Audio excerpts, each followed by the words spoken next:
अस्सलाम वालेकुम वरहमतुल्लाहि वबरकातुहू। जैसे कि आप सब ने एक शेर सुना था, इकबाल ने कहा था कि दर्स कुरान अगर दिल में बसाया होता, ये ज़माना ना ज़माने में दिखाया होता।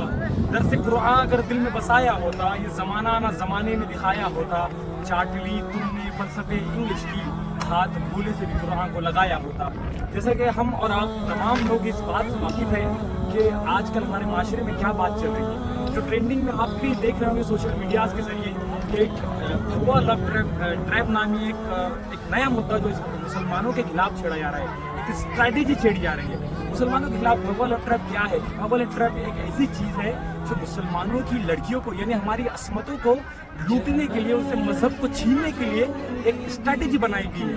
और हमारे जो रहनुमा है, बिलखुसूस जितने लोग हैं यहाँ पर कि हम खुद उसके जिम्मेदार हैं। हमारे घर में मौजूद हमारी माएँ, बहनें और तमाम जो मुर्तद हो रही है, हिंदुस्तान का आंकड़ा ये है कि अभी तक का एक उलमा के मुताबिक 8 लाख से ज़्यादा लड़कियाँ मुर्तद हो चुकी हैं। और कुछ एक मैं लास्ट ईयर में देखा था एक रिपोर्ट कि उसमें 3 लाख से ज़्यादा लड़कियों की इस बात पर पिटीशन है कि 3 लाख से ज़्यादा लड़कियों ने इस बात पर पिटीशन लगाई कोर्ट में कि वो धर्म को चेंज करना चाहती है, इस वजह से कि वो किसी गैर मुस्लिम के साथ निकाह करना चाहती है।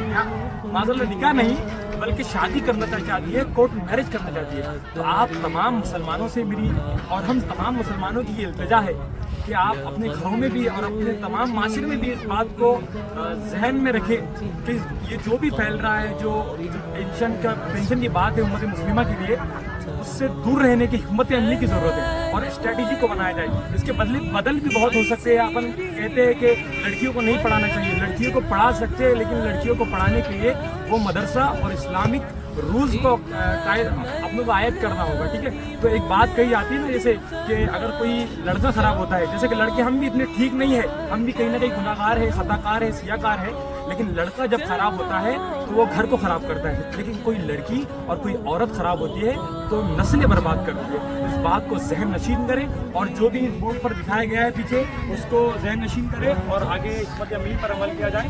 और बिलखुसूस हम तमाम की दुआएं जज़ाकल्लाहु खैर। और दीजिए उन नौजवानों को भी सलाम जिन्होंने इस ईदगाह के मौके पर, ईद उल फितर के मौके पर इस टॉपिक को तमाम अवाम के सामने गुजर किया।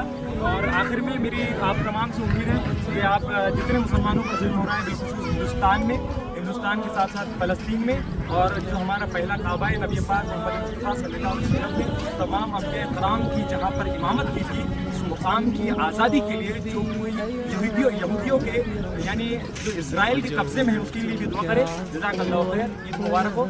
आप तमाम दुआएं करिए उम्मत मुस्लिमा के लिए। जज़ाकल्लाहु खैर।